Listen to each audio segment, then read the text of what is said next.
Welcome to Inside the Castle, the podcast that goes behind castle doors to have real conversations with real people about solving the nation's toughest challenges. I'm one of your hosts today, Aaron Snyder. And I'm Angie Fryermuth.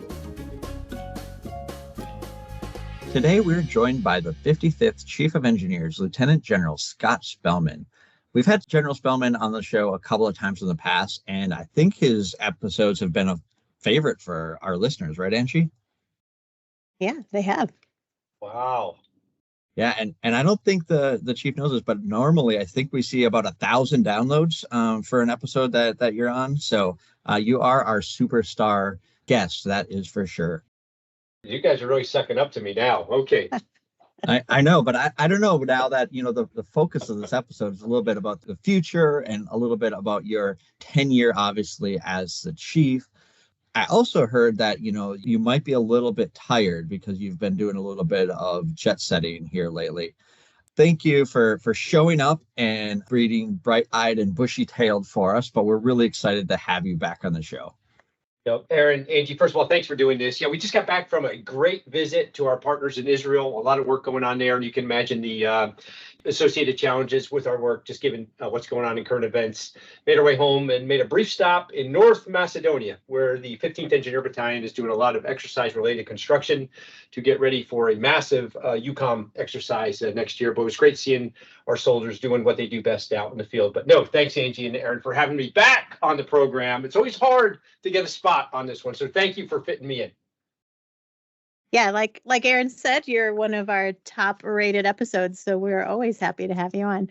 I want to talk briefly about just the significant number of natural disasters and the Francis Scott Key Bridge collapse, and really just the extra workload that we've had, just a number of things that's going on. And how do you stay motivated and resilient during these challenging times? No, Angie, thanks. And I don't think it's just me. I think it's everybody in the Corps. I would just say two things. First of all, the challenge itself motivates you. And so I was talking to some of the professional salvors from the United States Navy who do this heavy salvage work for a living, for a career. Like they take submarines off the ocean floor when there's a challenge. And so when I started talking to them about the Francis Scott Key Bridge, we're talking about cost, we're talking about schedule and safety. I said, you all have done this. Can you just get us in the ballpark? And all of them looked at me and said to a person, General, no one has done this before, right? A 1,200-foot bridge, that's about 20,000 tons of steel and 30,000 tons of concrete pavement at the bottom of a 50-foot federal navigation channel. Not been done. So I would just say that the challenge itself, doing something that no one's done before, motivates you. And then certainly the impact of our work on people. When you go back to March 26th, since we're talking Francis Scott Key, when a terrible accident occurred with the vessel Dolly hitting Pier 17 of the bridge and that collapse, just think about it. Within a few seconds, 5,000 people that work at the Port of Baltimore are out of work, and are going to be out of work until we can get that navigation channel back open again. So, you know, the challenge itself and the impact it's having on people and our ability to help in a situation like this, I just say the motivation is baked right in. Yeah, I think that's a great perspective of that. And I wanted to talk about, you know, obviously we also have dealt with COVID during your tenure. So you've had a heck of a tenure, frankly, like obviously COVID issues, all of the emergency hospitals. I think the last time we talked with you, we had just got done setting a bunch of those up. Then you've got this bridge collapse. We've also had a bunch of natural disasters. On the funding front, we've got a ton of supplemental work coming in, you know, the bipartisan infrastructure law. I wanted to see, with all of these different challenges, some good, some bad, what is your perspective of the Corps' performance during these times? You know, Aaron, I think this is where our people and the Corps, the U.S. Army Corps of Engineers as an agency is at its best. So just discussed Francis Scott Key. You mentioned COVID. I'm going next week to visit our team still working the Maui wildfire response. We're on day like 303 of that. And just think about it. These are cases where the administration and Congress over the years have given us authority. They've given us funding. We certainly have people and all the talent that we need. And that allows us just to move very, very fast. And the American public notices it. So I'll just jump back to Francis Scott Key for a moment. Governor Moore in the early days of this, the experts within the state and other partners that he deals with were telling him, Governor, this is probably 8, 9, possibly a 12-month recovery operation. You got to be prepared for the port and all those 5,000 people. Got to find out a way to take care of those folks for about a year. And then we started working within our own teams with, as I mentioned, the Navy and their contractors. And we went back to him pretty early on, within about 9 days after having 52 divers in the water, taking a detailed look at this wreckage. Governor, this is probably not 12 months. This is more like 2 months. We have what we need. We will figure out the funding over the next several weeks, but we have the tools. And we made a commitment that we would have this channel reopened by the end of May. And it was actually mid-May when we had a 400-foot by 50-foot deep channel opened. And that allowed every vessel that calls on the Port of Baltimore to get back in there. And so the port's open, right? But you just think about that. As I said, I'll go back to where I started. It's where we're at our best, when we have the tools and we have the authorities and we certainly have the people that know how to do this work and they know how to do it safely. Again, very proud of our team.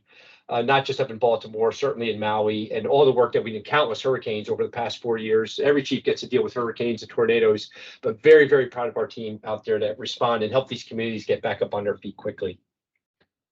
Yeah, I agree. It's always great to be working in the Corps of Engineers and know that we're surrounded by great people, great workers that can really just get right in there and get the job done.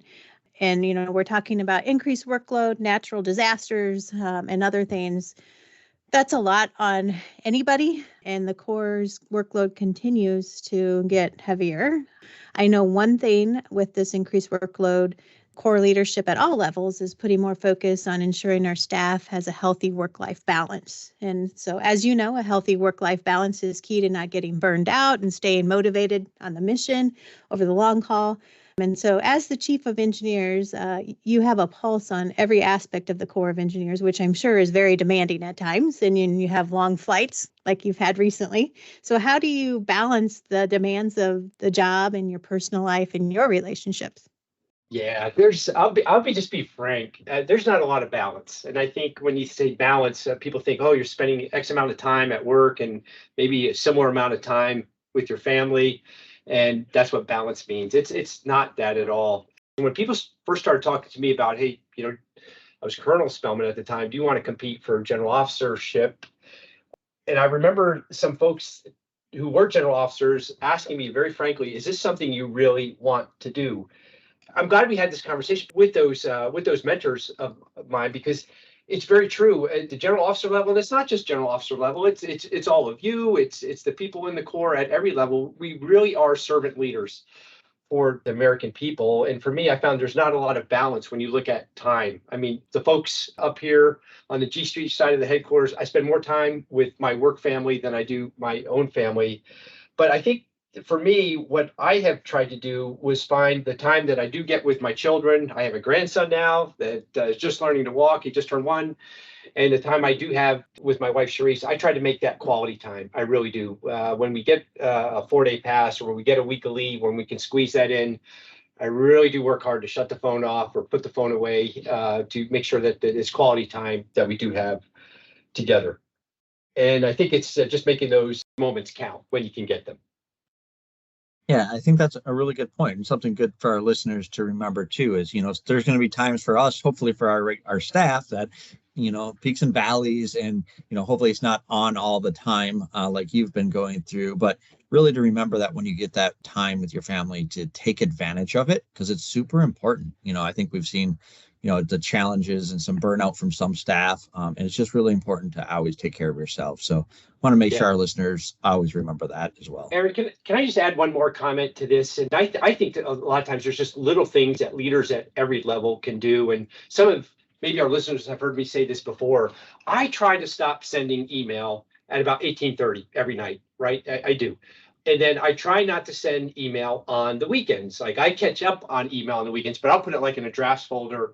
And if it can wait till Monday morning, it'll wait till Monday morning. And I'll send it all out, because I want people, when they're like me, when you're home and you're with your children or you're with your spouse, I want you doing that and not reading email.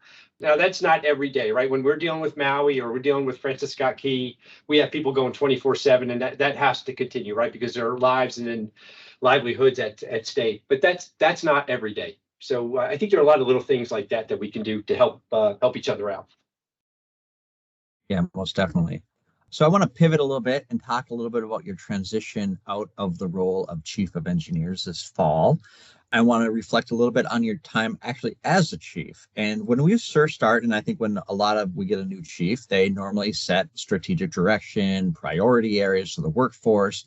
I'm curious, how well have we performed and how many of your priorities have we achieved during your tenure? I am biased, but I think we've done very well. So General McConville was the Chief of Staff of the Army when I was coming on as the 50th Chief of Engineers. And he really asked two things of me. If you knew General McConville, he was big on winning, right? That was his thing. The Army doesn't show up to try hard. The Army shows up to win. So he said, Scott, I would like you to define winning for the Army Corps of Engineers and then come back and tell me how you're going to achieve it. And so we sat down and we thought about it and we wanted something that spoke to everyone in the Corps. So we said, our definition of winning in the U.S. Army Corps of Engineers is we are going to safely deliver quality projects on time and within budget, something that simple. And we were going to go about it with 4 priorities. And those were people, readiness, partnerships, and innovation. And Aaron, I'm just going to hit each one of these very, very quickly. People. When I talk people, I was talking hiring. I knew we did not have the workforce on the books in our headquarters out in the districts to get this massive program in the ground. So we had to get quicker and we had to get our numbers up. I also, when I talk to people, I'm talking about leader development. I've spent a lot of time getting the next round of civilian senior leaders in place across the Corps, specifically at the SES level. And then my final point when I'm talking people is safety. I think we've done well there. I mean, we are the highest workforce now in the Army Corps, highest workforce we've had in 2 decades, right? We have been staffed for a program what had been a $20 to $22 billion construction program. When you look across all our different portfolios, we're not 22 billion today, we're 92 billion. And everyone's heard those numbers before. And we're working hard on a lot of personnel programs where we can just hire faster and we're getting a lot of help. I'm very proud of the work that we've done on, I think I've done 15 or 16 SES induction ceremonies, and we've got a couple more planned. So GS-15s are stepping up to come into the senior executive service. That $92 billion program is not going to get in the ground overnight, right? We have to focus on our long-term executive leadership to do this, and extremely proud of the safety journey that we've been on. Safety, to me, I've learned over the past 4 years that safety is not a destination. It is just a journey that you're on each and every day, and there's a lot of cultural aspects to it that I think we've made a lot of great progress. And then the second party was readiness, right? When the Army or the nation needs us, we have to be able to move fast, and we've talked about examples where we've done that. Francis Scott Key, I'll go to that one again, just because it's so recent. The bridge came down at about 1:36 a.m. on the 26th of March, and I'm so proud of Baltimore. Within a couple of hours of that bridge coming down, they had cranes and tools and work barges moving from the port of New York, New Jersey, all the way from Galveston, Texas, into that port, getting them on the move because we knew we had to work fast. That readiness doesn't happen. They had the right interagency agreements in place. They had the right contracting tools in place to do that. And that, to me, is what readiness is all about, and just a great example of it. Certainly, partnerships was a third priority for me. I'm very proud of the partnering playbook and the partnering guidelines that we disseminated to all the districts. I've been telling everyone, I know we kind of had a consistency problem amongst our 42 districts on the topic of partnering. And some that do it very well, some that not as well. I think we've leveled that out. We're not where we want to be. I think that's another journey. I think we've improved a lot on the business of partnering. And then finally, innovation, right? We don't do anything without a lot of innovation. There are just a number of challenges, and many of our listeners have heard me say this before, where we don't have good engineering solutions for, or we don't have good construction solutions for. We've got to get ourselves in the lab, right, and do the sound research and development so we can develop those solutions. And we've tried to, over the past 4 years, elevate R&D as a program, just like we have a civil works program and a military program. We attempted to put as much emphasis on the R&D side of things as well. I have a great partner in Mr. Connor, and together we've been able to increase the budget side of our R&D program 5-fold over the past couple of years. So we're seeing more investment in that. So no, we're not there. Again, many of these are journeys, but I feel very, very good about the progress that we've made as a team on all 4 of those priority efforts, and there's always more work to do. So as you look back at your career at the Corps, you've been to a large majority of the Corps' project portfolios. You've had the opportunity to visit districts, MSCs, leaderships, and you've met with a wide variety of our partners, really at all levels. So you have this huge understanding of the Corps, and I'm just curious as to what are your most significant lessons learned as you get ready to depart USACE? I think if I had to pick one, this is really tough. This is really, really tough because there's several. But let me just pick one because I think this applies whether it's in R&D or if it's in our military program or within civil works. I've learned the importance of speaking in plain English. And how important that is, whether we're talking to the administration, whether we're talking to Congress, whether we're talking to the American public. We all admit it. We have our own vocabulary, we have our own systems, we have our own acronyms. And wow, sometimes we have got to fight to just put all that stuff aside. And how would we explain this very, very complicated project or problem set to like my mom back in Bloomingdale, New Jersey? What word, nouns, and verbs would I use? But the incredible value when we just step back for a moment and try to communicate better with those that resource us and help us make decisions and those that we work for, the importance of communicating in plain English and then certainly telling our story better. I think we've made a lot of progress, but it's another one of those journeys. There's always more work to do. I've learned that the ability to do that is incredibly valuable. Well, that's really, really interesting. And since we have you picking one, I might as well just ask you, if you could pick your most memorable day as the chief, what day would that be? Well, there's too many of them. Okay, I'm going to give you a spectrum. I'm sorry. I'm going to give you 2 days that really made my heart proud to be the chief of engineers. It was on the 2nd of May of this year. The Army has a recruiting challenge, right? We're part of that. We have a deployable battalion, the 249th Prime Power Battalion, and we've been having recruiting challenges for that very, very important asset as well. And so, about 2.5 years ago, we made the decision in this room that I'm sitting in, we are going to open this up to a sessions level branch. And let me put that in plain English. Over the years, we have only taken soldiers that are of the rank of sergeant or above into that battalion. We were just not meeting our numbers. So we made the decision, let's open this up to entry level soldiers. The amount of pushback that we received from in this headquarters, from the schoolhouse, from our branch was immense. Spellman, you will never find soldiers that can meet that academic aptitude to go out to that battalion. You'll never find soldiers that meet that level of maturity to go out and do this very, very important mission. I am proud to report on the 2nd May of this year, some of our earliest graduates, Private First Class Dolan Beals and Private First Class Maxim Walker, not only passed their training out at the Prime Power School, they were the honor graduates.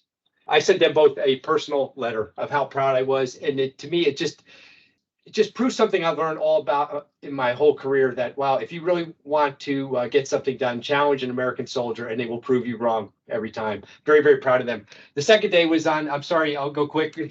Let's go to the other inspection, was on the 5th of April of this year. It was really neat. I got to ride on Air Force One, Marine One with Governor Moore on our way up to brief him at the Francis Scott Key Bridge site. As we were taking him through a series of charts and infographics on where we were, things were going well. He looked at me and said, no notes in front of me, said, the Army Corps of Engineers has the best engineers in the world, not just in the country, but in the world.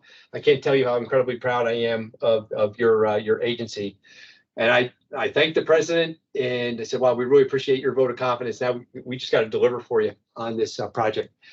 That was a really special moment. And it was something he repeated in his press conference on national TV just a few hours later up there. And I share that story everywhere I go because not everyone has seen that press conference and heard those words. But that's pretty high praise coming from the senior executive in the U.S. government. A very, very proud day.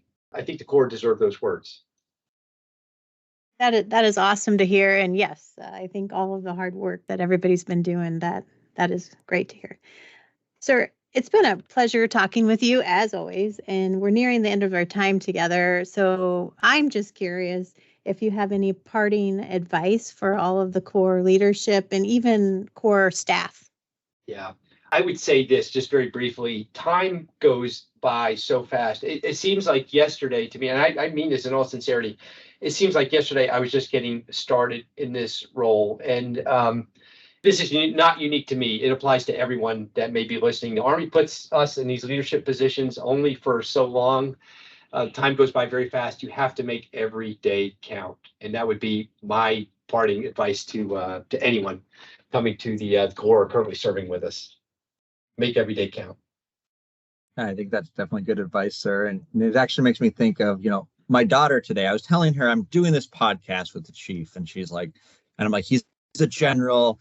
And she was very interested in this. And she was looking at her, and she's growing up so fast. She's 9 now. And she did have one question for you. She wanted me to ask you if you've ever jumped out of an airplane. Yes. I will be very happy to tell her that, and she will be very excited that you've jumped out of an airplane. And my other question for you is actually one for me. I wanted to know, what is your favorite federal loan program? Oh, definitely SWIFT-P. By far SWIFT-P. There's so many of them out there to choose from, but if I had to rank order them, it wouldn't even be close, Aaron. It would be definitely SWIFT-P, the Corps Water Infrastructure Financing Program. Awesome. Thank you, sir. So now, flipping to you and your personal life, really looking forward, what does the future hold for you, and what's next? Yeah, that's a great question. I think initially I'm hopeful for a good night's sleep is in there, and wake up and we'll figure out what comes next. I think certainly initially I'd like to spend some more time with my family. I have a grandson now that's 1 year old and just learned to walk last weekend. So we'd like to spend a little bit more time with my grandson, Shepherd. Certainly I want to do a little bit of traveling, and not work related travel with my wife, Charisse. And then hopefully in the course of travel, we can catch up with friends and family across our great country, and some that I have not had the opportunity to spend as much time as I would like to, because I've been doing this for the past 38 years. So hopefully sometimes with friends and family, and then hopefully get back to work in some capacity and doing what I'm doing today, building projects that matter for people across our country. That's what I would like to do. That sounds like a great future. And I just want to thank you, not only from our podcast team, but really from the entire Corps of Engineers. I think you have been a fantastic leader. You've been very inspirational, and you really have cared about people. So I think seeing that from a leader is really all we can ask for. And we've just all been very impressed with you, and really appreciate you having you on the show again. So thank you, General Spellmon, for joining us today for this edition of Inside the Castle. We appreciate you and your insights. Until next time, be safe, be innovative, and be all you can be. That's a wrap. That's a wrap. We did it. Thanks for joining us for this Inside the Castle podcast. To provide your feedback, email us at cw.infrastructure.team@usace.army.mil. Stay tuned for additional Inside the Castle podcasts as we explore life inside the Corps and revolutionize civil works together.